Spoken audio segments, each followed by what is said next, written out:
I had an idea for the piracy. Why not release game demos again?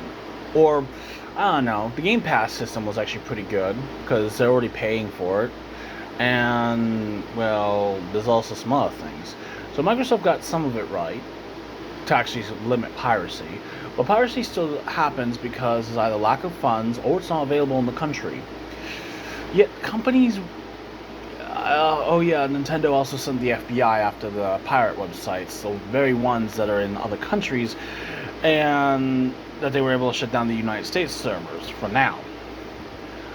So it's like, well, there's no problem, right? I'm like, yeah. No, that doesn't stop piracy. That don't do shit. That just makes it where, oh good, the feds are now doing something they're not supposed to. And even the feds are like, what is he talking about? It's like, okay, so it's now a contract of interest. Because they also, with that bit of power, they also took down other sites too, including not limited to fan projects too, from what my understanding is of that list. But, you know, they're gonna do what they're gonna do. Money is very, very powerful and a very dangerous master. What I mean by that is money can change people. It can change various of things. I'm playing it not right now, but when you really think about it, it should be very, very interesting. Just doesn't make sense though. Alright, hear me out. What happens when you get more information or interesting point? Have the games available, but also trust that the customer will not copy it. But also make sure that if it is pirated, then you just have a validation, which you did. Or, I don't know, you make it where the person owns the game, and because Ubisoft is trying to shut off this Anon 2070, and there's a new thing that went past, which I'm really happy about, but also angry that Ubisoft is saying that private servers are going to be real bad. It's like, private servers are actually kind of a good thing sometimes. And it's like, but the pirates will get worse. I'm like, but there's also abandonware sites, which they also took down, which these games are not on the Nintendo store, not on the Steam store, not even like most places. So what is actually going to happen with these games is that they're called tech trash. Yeah, I'm going to go there. So with that bit of knowledge, tech trash is just data and media. And then they go after nostalgia. Because I know already someone's going to say, oh, they go after nostalgia and all this other stuff. It doesn't really matter. I'm like, it kind of does. Because, let's see here. Nintendo went after Power World.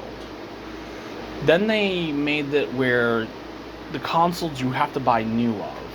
Every other people are like, oh, we're going to make so much money, but Nintendo is getting so much backlash for it. And then we actually have the other part. As the developers and the new TOS for the Switch 2, we have to wait until all of Nintendo's games have been put out for about a year. So that means the Astroneer games that want to come out, all these other games are just going to ignore Nintendo's request. We're going to get penalized, or the user will be banned for this, which actually makes more sense if you ban users and not like, oh, I don't know, get the developer in trouble. And even the developer is like, dude, this is about a game that is literally a hobby to most people, or sometimes a job. And when I mean job, I mean streamers. And if anyone hasn't remembered the whole debacle with Nintendo's, you cannot be streaming any of our games, how dare you, blah, blah, blah, blah. Yeah. I even see that as a, wait, they're doing free advertisement. what? Some poor chat that has to translate everything I just said is like, yeah, this would be better as a short or something. But then, but going back to the piracy part, pirates know how to crack the game because most game developers now are using game engines that are readily available. Sure, you can encrypt it, but there are some people that know how to decrypt that. But then here's that whole CEO thing of, oh, we're gonna arrest those people instead. Even Epic Games is like, yeah, we're gonna have to do that too. Then there's also cheating and some other stuff. Yet they don't do anything for the Call of Duty matches, from what I hear from my cousins that play that. So they don't do shit anyway. Rockstar has this massive problem in GTA. Call of Duty has the same issue. Even Fortnite has the same issue too. Man, some bureaucrat that's gonna have to go over what I'm saying is like, what do you mean? Because the game is there. The best. Oh, I gotta just say this real quick.